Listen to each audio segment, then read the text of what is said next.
गुरु एक ऐसी शक्ति है जो शिष्य की सभी प्रकार के ताप और शाप से रक्षा करती है।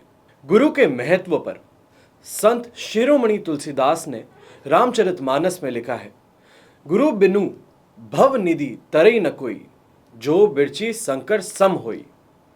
भले ही कोई ब्रह्मा शंकर के समान क्यों न हो, वह गुरु के बिना भव सागर पार नहीं कर सकता। धरती के आरंभ से ही गुरु की अनिवार्यता पर प्रकाश डाला गया है। वेदों में, उपनिषदों में, पुराणों में, रामायण में, गीता में, गुरु ग्रंथ साहिब और बाकी धर्म ग्रंथों में, सभी में महान संतों द्वारा गुरु की महिमा का गुणगान किया गया है।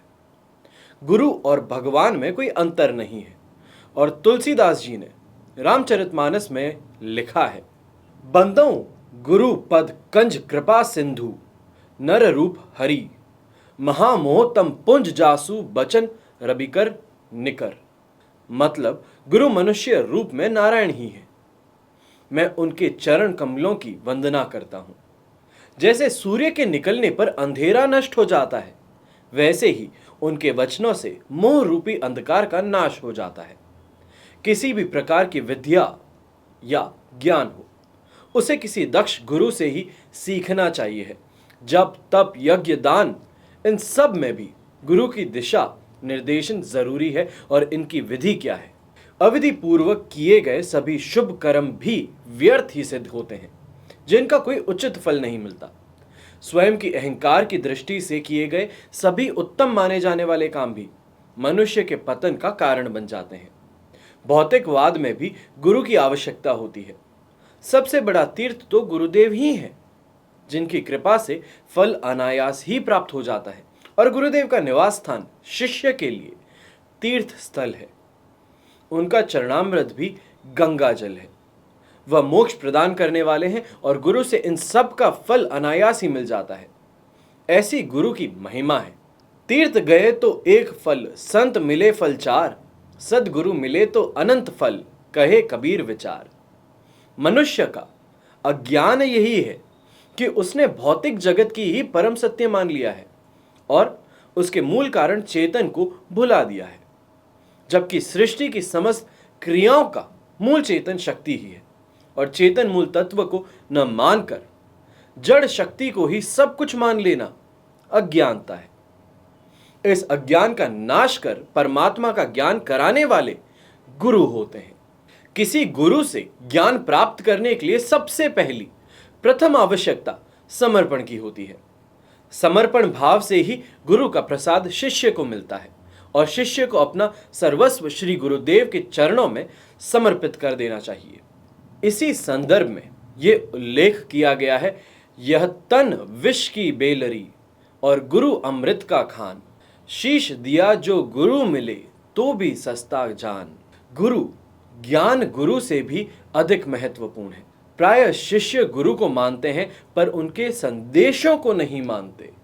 इसी कारण उनके जीवन में और समाज में अशांति रहती है। और गुरु के वचनों पर शंका करना शिष्यत्व पर कलंक है।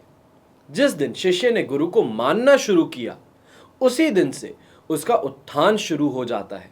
और जिस दिन से शिष्य ने गुरु के प्रति शंका करनी शुरू की, उसी दिन से शिष्य का पतन शुरू हो जाता है। सदगुरु एक ऐसी शक्ति है जो शिष्य की सभी प्रकार के ताप शाप से रक्षा करती है। शरणागत शिष्य के दैहिक, दैविक, भौतिक कष्टों को दूर करने और वैकुंठ धाम में पहुंचाने का दायित्व गुरु का होता है और आनंद अनुभूति का विषय है। बाहर की वस्तुएं सुख दे सकती हैं, पर इससे मानसिक शांति नहीं मिल सकती और शांति के लिए गुरु चरणों में आत्मसमर्पण परम आवश्यकता है। सदैव गुरुदेव का ध्यान करने से जीव नारायण स्वरूप हो जाता है। वह कहीं भी रहता हो फिर भी मुक्त ही है। ब्रह्म निराकार है, इसलिए उसका ध्यान करना कठिन है। ऐसी स्थिति में सदैव गुरुदेव का ही ध्यान करते रहना चाहिए और गुरुदेव नारायण स्वरूप है, इसलिए गुरु का नित्य ध्यान करते रहने से जीव नारायणमय हो जाता है। भगवान श्री कृष्ण ने गुरु रूप में शिष्य अर्जुन को यही संदेश दिया था, सर्वधर्मान परित्यज्य मामेकम शरणम व्रज। अहम त्वाम सर्व पापेभ्यो मोक्षयिष्यति माम शुचः। गीता के 18वें अध्याय में 67वें श्लोक में इसका वर्णन है। अब इसका मतलब क्या है? सभी साधनों को छोड़ करके केवल नारायण स्वरूप गुरु की शरणगत हो जाना चाहिए है। वे उसके सभी पापों का नाश कर देंगे। शोक नहीं करना चाहिए। जिनके दर्शन मात्र से मन प्रसन्न हो, अपने आप धैर्य और शांति आ जाती हो, वे परम गुरु हैं। जिनकी रग रग में ब्रह्मा का तेज व्याप्त है, जिनका मुखमंडल तेजोमय हो चुका है, उनके मुखमंडल से ऐसी आभा निकलती है कि जो भी उनके समीप जाता है वह उस तेज से प्रभावित हुए बिना नहीं रह सकता। उस गुरु के शरीर से निकलती वह अदृश्य किरणें समीपवर्ती मनुष्यों को ही नहीं बल्कि पशु पक्षियों को भी आनंदित और मोहित कर देती हैं। फिर बात आती है गुरु की, तो गुरु कभी शरीर ना होके तत्व होता है। ऐसा क्यों है? गुरु बनाने से कल्याण नहीं होता, प्रत्युत गुरु की बात मानने से कल्याण होता है। गुरु ने जो नियम बताए हैं उन नियमों पर श्रद्धा से चलना शिष्य का परम कर्तव्य है। राजा दशरथ के दरबार में गुरु वशिष्ठ से भला कौन परिचित नहीं है, जिनकी सलाह के बगैर दरबार का कोई भी काम नहीं होता था। आजकल इसके ठीक विपरीत होता है। गुरु बना तो लेते हैं हम, पर मानते स्वयं की बात है, क्योंकि हम अपने आप को ही गुरु मानते हैं और अपनी मनमानी चलाते हैं।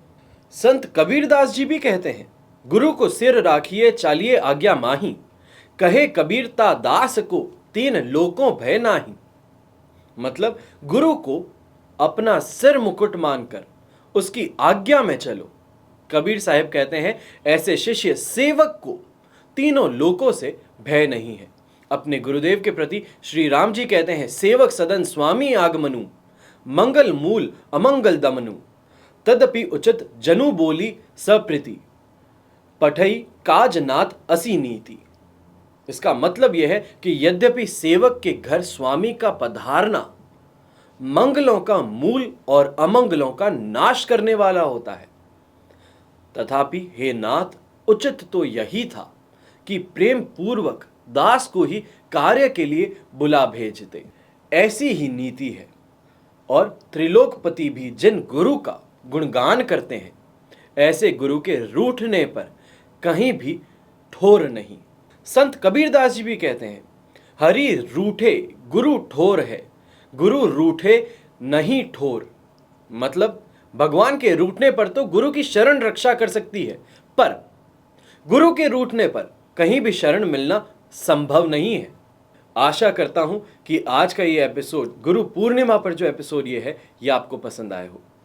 इसी के साथ में पूरे दिल से ये आशा करता हूं कि आज आप सब जिनको भी अपना गुरु मानते हैं, जो भी हैं, उनके पास जाके उनका आशीर्वाद आज के दिन आप जरूर लेंगे।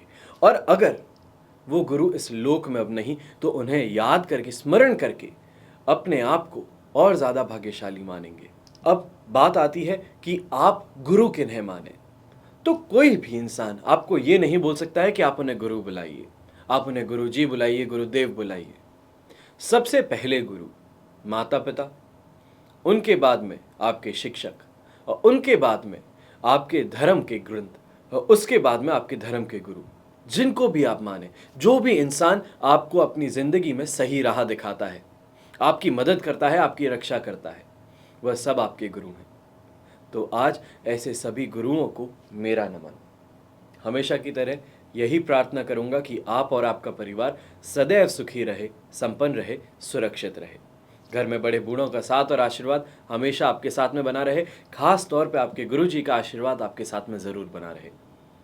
जय श्री राम एवं जय हिंद।